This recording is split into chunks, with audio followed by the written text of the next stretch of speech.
Hi, my name's Al Kenny. I'm founder of Alpha 1C, and welcome to our presentation on top learnings gathered from executing and evaluating patient copay programs.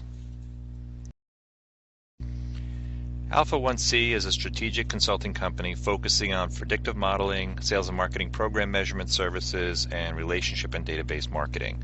Today we'll be discussing some of the learnings we've gotten from our extensive work with copay patient programs. We looked at over 5,000 programs representing 84 categories in 9 channels for over a more than 4-year period.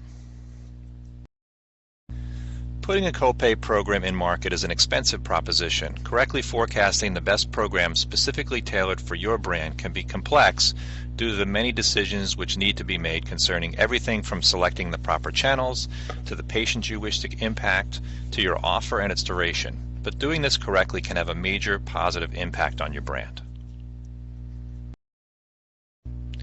Pay no more than programs are now definitely becoming the trend. Why? Because both the prescribing doctor and the patient don't have to think about how much the patient is going to have to pay for their script. Copay offset programs can have a major impact on your brand's patient adherence rates. As you can see from the chart from one of our clients, the impact on adherence for new-to-market patients can be substantial. Next, you'll see the impact on adherence for patients who switch to the brand. And lastly, the impact for adherence for continuing patients. If you set up your copay program properly, it can have a major impact on your brand's adherence for all patients in all stages of their treatment.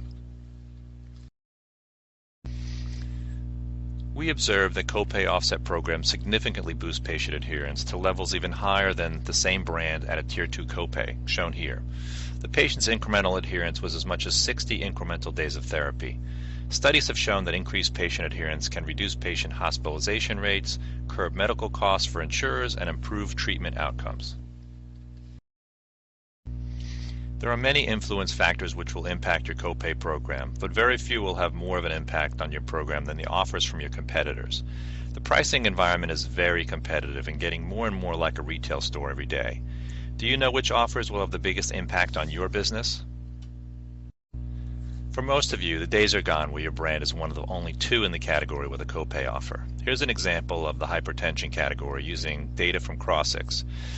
It shows copay program utilization in this market. Here we see 17 brands, all with offers and different levels of utilization.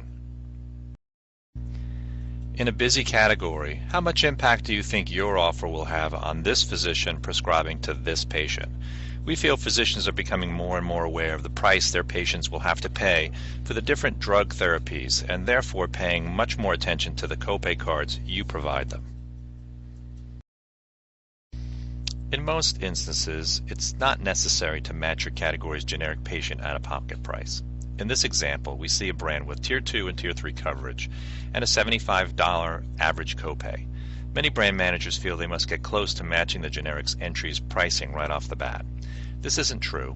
It really depends on your brand's position in the category and the cost and ROI of getting to that price. We know patients are willing to pay more for the brand name drug, but how much more? That's the question. There is a trade-off between sales and profitability when moving to a new offer in uncharted territory. With the right analytical tools, you can decide which offer is best based on your unique brand situation.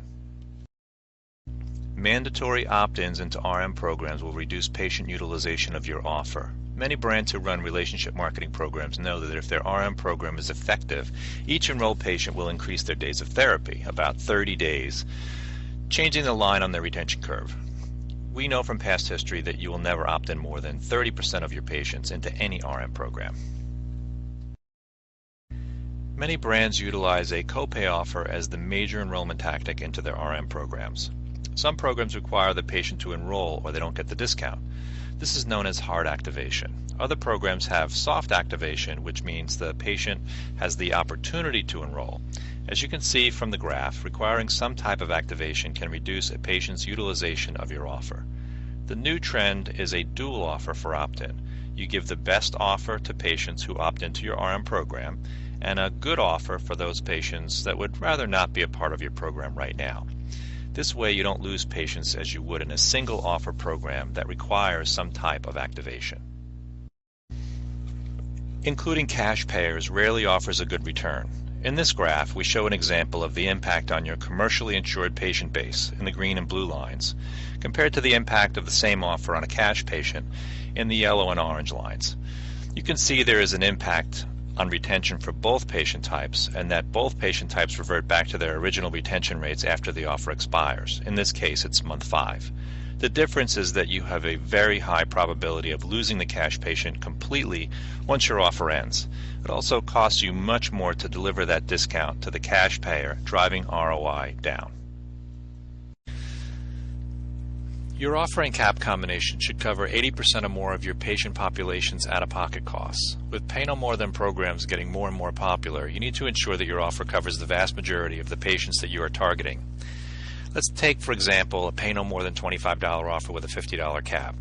In the offer, the patient pays the first $25 and the brand team pays the next $50. So the offer technically covers patients who have a copay of $75 or less. But you probably have a bunch of patients that pay more than $75. In these cases, the patients will have to pay additional out-of-pocket above and beyond the $25 offer. What we've found is once the percentage of patients who have to pay additional out-of-pocket reaches 20% or more, the productivity of the offer starts to decline rapidly. In this example, the pie chart shows the percent of patients in each copay grouping. Let's take the Pay No More Than $25 with the $50 cap. It leaves 38% of your patient base having additional out-of-pocket expense, and that's too much. Increasing your cap to $75 covers 90% of your patients with your offer. That's a much more acceptable outcome. The same thing works in reverse. If your current offering cap covers 95% of your patients, you might think about reducing it a bit, knowing it will not impact your sales. As the graph shows, we've found in testing different caps for your clients that increasing or decreasing your cap by 20% will have very little impact on sales in a positive or negative direction. That is, as long as you ensure that 80% or more of your patients have no additional out-of-pocket, outside of the offer and the cap amount we talked about earlier. It will, however, have an impact on your profitability and your ROI. Here we compared 4 different Pay No More Than offers. What you might find surprising is each performed well in its own special way. Pay No More Than 10 produced the highest sales, Pay No More Than 25 was the lowest cost and provided the best ROI, Pay No More Than 20 delivered the highest profit, and Pay No More Than 15 was the best option if you cared equally about the combination of sales, profit, and ROI. It's your objectives that will determine which of these offers is best for your brand. Small changes in your offer can mean millions in sales, profitability, and ROI. Here are 2 different offers which give patients about the same out-of-pocket amount. A Pay No More Than 30 and a Save 50%. Both get the patients to about a $30 out-of-pocket. The physician and patient perception of each offer can be really different. The difference between the 2 was millions in profitability and big differences in trial and adherence. The key is to be able to forecast these results before putting your program in market.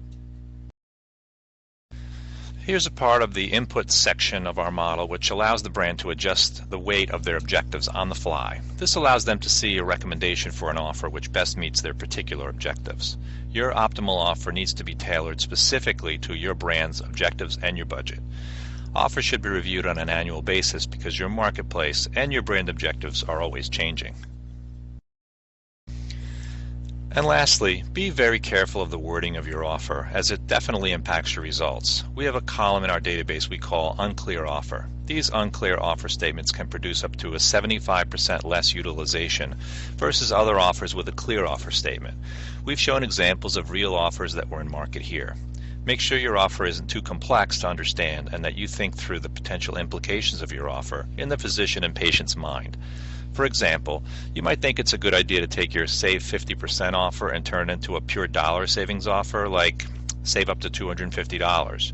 It sounds great from a marketing perspective, but in the patient's mind, they'll be thinking, wow, that's an expensive drug. Maybe I should ask to be put on something else. There's an old saying that marketing is equal parts art and science, but in the copay space, we really think it's pretty much all science.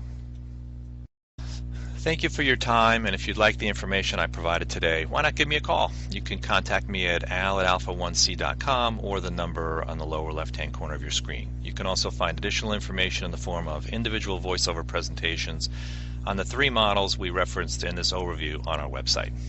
Thank you.